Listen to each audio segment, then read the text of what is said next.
आदाब, मैं हूं मुमताज आलम रिजवी। बात करूंगा 2024 के लोकसभा की, जिसकी तैयारी बहुत जोर शोर से चल रही है। भाजपा हो या कांग्रेस, समाजवादी पार्टी हो या टीएमसी, एनसीपी हो या जेडीयू आरजेडी, ये सब बड़े पैमाने पर तैयारी कर रहे हैं ताकि 2024 की जंग जीती जा सके। भाजपा एनडीए को मजबूत करने में लगी है और कांग्रेस यूपीए को। सबकी नजर उत्तर प्रदेश में है, क्योंकि उत्तर प्रदेश हिंदुस्तान का सबसे बड़ा सूबा है, जहां से 80 लोकसभा की सीटें आती हैं, जहां से प्रधानमंत्री आते हैं और जहां से हिंदुत्व की राजनीति भी की जाती है। काउ बेल्ट कहा जाता है इस पूरे खित्ते को। यहीं से भाजपा को उम्मीद लगी हुई है। अयोध्या में काम चल रहा है, राम मंदिर बनाया जा रहा है, भव्य राम मंदिर बन रहा है।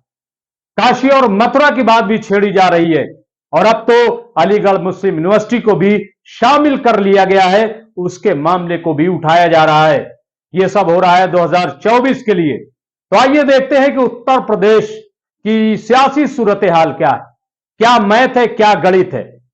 भाजपा के साथ कौन खड़ा होता है, कांग्रेस के साथ कौन खड़ा होता है। हालांकि अगर स्टेट वाइज देखा जाए तो बिल्कुल हालात मुख्तलिफ होते हैं, लेकिन इसके बावजूद 2024 का जो चुनाव है वो चूंकि केंद्र का चुनाव है, इसलिए केंद्र में तमाम चीजों को रख करके हम देखेंगे। उत्तर प्रदेश में अगर देखा जाए तो इस वक्त 4 बड़ी पार्टियां हैं: Bharatiya Janata party, Samajwadi party, Bahujan Samaj party और कांग्रेस पार्टी। इसके अलावा अपना दल है, पीस पार्टी है, एमआईएम है और कई छोटी छोटी पार्टियां हैं, लेकिन मैं 4 बड़ी पार्टियों के सिलसिले में बात कर रहा हूं। हालांकि एक और बड़ी खबर यह है कि इस बार नीतीश कुमार, जो कि बिहार के मुख्यमंत्री हैं, और आरजेडी के और जेडीयू के इस वक्त सरबराह हैं, वो उत्तर प्रदेश से चुनाव लड़ने की तैयारी कर रहे हैं। इस पर मैं बाद में बात करूंगा। सबसे मैं बात पहले करूंगा कि आखिर क्या गणित है। भाजपा क्या छोटी छोटी पार्टियों के साथ कुछ बड़ी पार्टियों पर भी डोरे डाल रही है? तो जाहिर है कि अगर हम ये कहें कि कांग्रेस भाजपा एक हो जाएगी तो नामुमकिन है।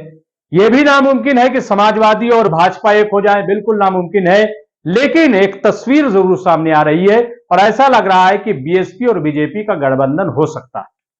और ये हम नहीं कह रहे हैं, ये जो रिपोर्टें आ रही हैं, और खुद मायावती जिस किस्म की बयानबाजी कर रही हैं, उससे भी ये अंदाजा लगाया जा रहा है। मायावती की जो खामोशी है, उससे भी ये लग रहा है कि उनका झुकाव शायद मोदी सरकार की तरफ है, उनका झुकाव शायद भाजपा की तरफ है।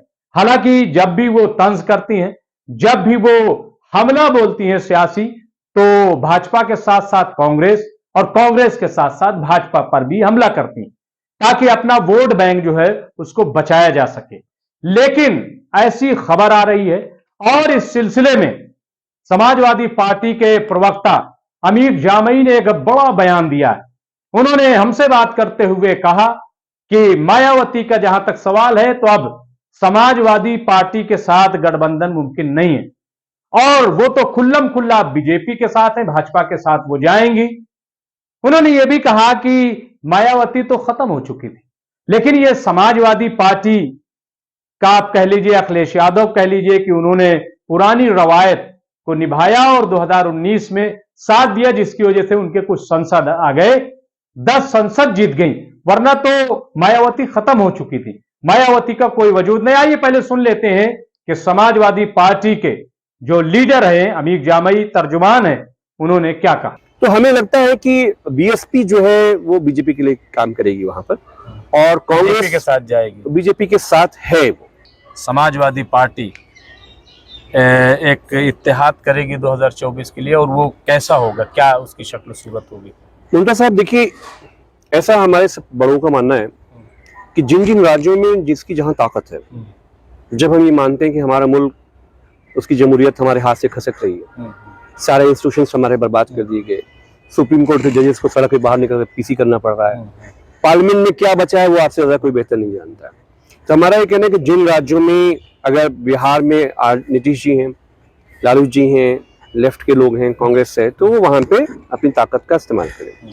वेस्ट बंगाल में ममता भी हैं, उनकी बहुत बड़ी ताकत है, बहुत बड़ी वोट शेयर है, वो वहाँ जिम्मेदारी ले कि बीजेपी आरएसएस का रथ रोके। इसी तरह से माननीय अखिलेश यादव जी भी समझते हैं कि उत्तर प्रदेश की जो जिम्मेदारी है वो हम लेने को तैयार है। तो मायावती क्या होगा? और मायावती जी, आप तो देख ही रहे हैं कि उनका जो धागा है जो गृह मंत्रालय से चलता है, जितना वहां से छूट मिलती है वो उतना काम करते हैं। अब जो मुसलमानों की लोकसभा में रिप्रेजेंटेशन है, हमें आज से ही मालूम है कि जहां जहां हमारी बड़ी सीटें हैं, जहां से मुस्लिम नुमाइंदगी होती है, बहन जी वहीं से उतारने वाली है कि जिससे जो है उनकी जो मेंबरशिप है वो भी कम हो जाए। तो बीएसपी तो 2019 में खत्म हो चुकी थी। ये हमारे अखिलेश यादव जी सदर साहब की, कौमी सदर साहब की बहुत दयानतदारी, माननीय काशीराम जी और नेताजी का जो एक्सपेरिमेंट था, उन्होंने कहा कि वो काशीराम जी का आंदोलन मरना नहीं चाहिए, एक आइडियल है उनके अंदर। तो लोहिया जी और तो फिर एक साथ क्यों नहीं अम्बेडकर जी का नहीं आ सपना। सकते? तो हमें लगता है कि बीएसपी जो है वो बीजेपी के लिए काम करेगी वहां पर, और बीजेपी कांग्रेस के साथ जाएगी। बीजेपी के साथ है वो। अगर वो नहीं होते तो 2022 में समाजवादी पार्टी सरकार होती। जो मदद हमने 2019 में करी बीएसपी को, जिसके 0 MP ये MLA, क्यों कह रहे हैं? वहां तो बीएसपी के तो एक भी सीट नहीं, एक सीट आई बस। हमारा ऐसा क्यों कह रहे हैं? हमारा कहना है कि 2019 में 0 पे थी बीएसपी, हाँ बिल्कुल, राज्यसभा में, लोकसभा में भी। अखिलेश यादव जी ने पहुंचाया हाँ, उसको। पहुंचाया। हम चाह रहे थे कि आप 22 में हमारी मदद करिएगा, जहां पे भी हो सकती है मदद। लेकिन आप जानते हैं कि 89 सीट्स उत्तर प्रदेश में हम 150 से लेकर, आप नईम अहमद साहब से शुरू कर दिए नूरपुर, 150 से लेकर 5000 से हमारे। और बीएसपी ने वही काम कि जहां पे समाजवादी की मदद करनी, हमने बूथ वाइज देखा है कि उन्होंने बीजेपी की मदद करी। तो योगी आदित्यनाथ आज वोट का बंटवारा मुख्यमंत्री रुकेगा जी कि हैं। नहीं कभी? नहीं, वोट का बंटवारा तो अब मुसलमान हो, एससी हो, ओबीसी हो, आप सोचिए कि 22 में दलित वर्गों का वोट मिला अखिलेश यादव जी को। तो जैसे हमें जातिगत जनगणना पे हमने अपना काम बढ़ाया है, जैसे हमने प्रमोशन में रिजर्वेशन का पूरा मामला बढ़ाया है, एससी समाजवादी पार्टी से बहुत तेजी से जुड़ रहा है। और हम 1-to-1 सामना उत्तर प्रदेश में बीजेपी के खिलाफ पहली और आखिरी ताकत है, माननीय अखिलेश यादव जी की ताकत है, और हम लोग मिलिटेंट लेवल पे लड़ेंगे। और कांग्रेस को चाहिए, जो राष्ट्रीय पार्टी है, कि वो समाजवादी पार्टी की मदद करे।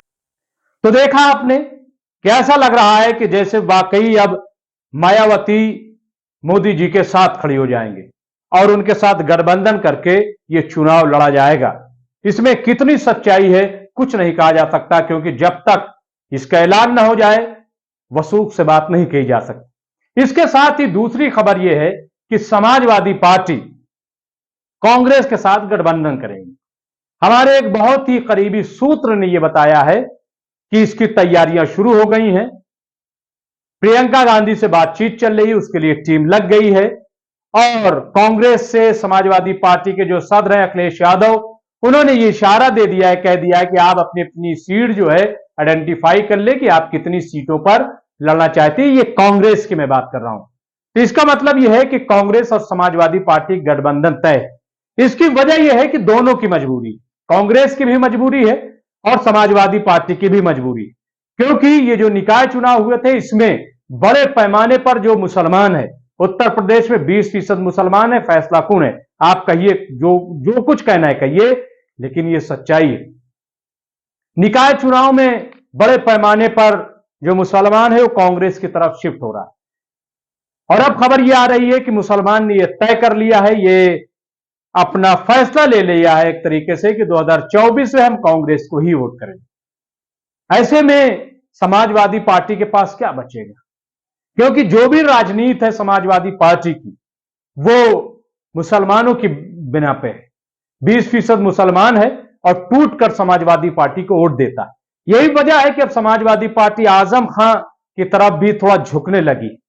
हालांकि आजम खां समाजवादी पार्टी का हिस्सा ऐसा नहीं है और इसका इजहार भी बीच बीच होता रहा है, लेकिन अब आजम खां के मामले में समाजवादी पार्टी ने कहा है कि हम आर पार की लड़ाई लड़ेंगे, क्योंकि समाजवादी पार्टी को यह अंदाजा हो गया है कि उसके पास कोई बड़ा मुस्लिम चेहरा नहीं है। और जब तक बड़ा मुस्लिम चेहरा नहीं होगा तो जाहिर है कि मुसलमान को तोड़ पाना बहुत मुश्किल है। और ऐसे में कहीं ऐसा यह ना हो जाए कि कांग्रेस की तरफ सारा वोट शिफ्ट हो जाए। अब तो मुलायम सिंह भी नहीं है, क्योंकि कुछ भी हो, लेकिन आज भी मुल्ला मुलायम सिंह थे, उनकी तरफ मुसलमान देखता था, लेकिन अखिलेश की तरफ उतना नहीं देखता है। तो बहरहाल कांग्रेस की भी मजबूरी, समाजवादी की भी मजबूरी, और इसी मजबूरी के तहत यह गठबंधन होगा। 2024 में हराना भी बहुत जरूरी है भाजपा को, लेकिन यह कैसे होगा अगर सब बिखरे रहेंगे। तो इसलिए अब यह खबर आ रही है कि समाजवादी पार्टी और कांग्रेस भी ये दोनों मिल जाएंगे। 2017 में भी दोनों का इत्तेहाद हुआ था, लेकिन कामयाबी नहीं मिली थी। वो इत्तेहाद बहुत आनन फानन हुआ था। 20 दिन के अंदर अंदर में 2017 में जब विधानसभा चुनाव होने थे तो आनन फानन में ये इत्तेहाद हुआ था। राहुल गांधी और अखिलेश यादव ने जमकर प्रचार किया था। भीड़ भी काफी जुट रही थी। एक एक रैली में 2-2, 3-3 लाख लोग आ रहे थे, लेकिन नतीजा जब आए तो उससे भाजपा जीत गई थी, दोनों को शिकस्त हुई थी। लेकिन अब फिर 2024 में लोकसभा के चुनाव में समाजवादी पार्टी और कांग्रेस एक साथ आने के मूड में हैं। इसकी पूरी पूरी तैयारी की जा रही है। इसके साथ ही नीतीश कुमार, जो कि इस वक्त बहुत अहम रोल अदा कर रहे हैं, तमाम पार्टियों से मुलाकात कर रहे हैं ताकि एक गठबंधन बनाया जाए, एक गठजोड़ किया जाए, और इसके लिए वो मुसलसल कोशिशें कर रहे हैं। तो ऐसे में नीतीश कुमार को इस बार यूपी से इलेक्शन लड़ाया जाएगा। अब यह भी हो सकता है कि जहां से मोदी जी लड़े, यानी वाराणसी से, वहां से नीतीश कुमार को लड़ा दिया जाए, और यह भी हो सकता है कि कोई सेफ सीट से नीतीश कुमार को लड़ाया जाए। लेकिन नीतीश कुमार को उत्तर प्रदेश लाया जा रहा है, यह खबर है।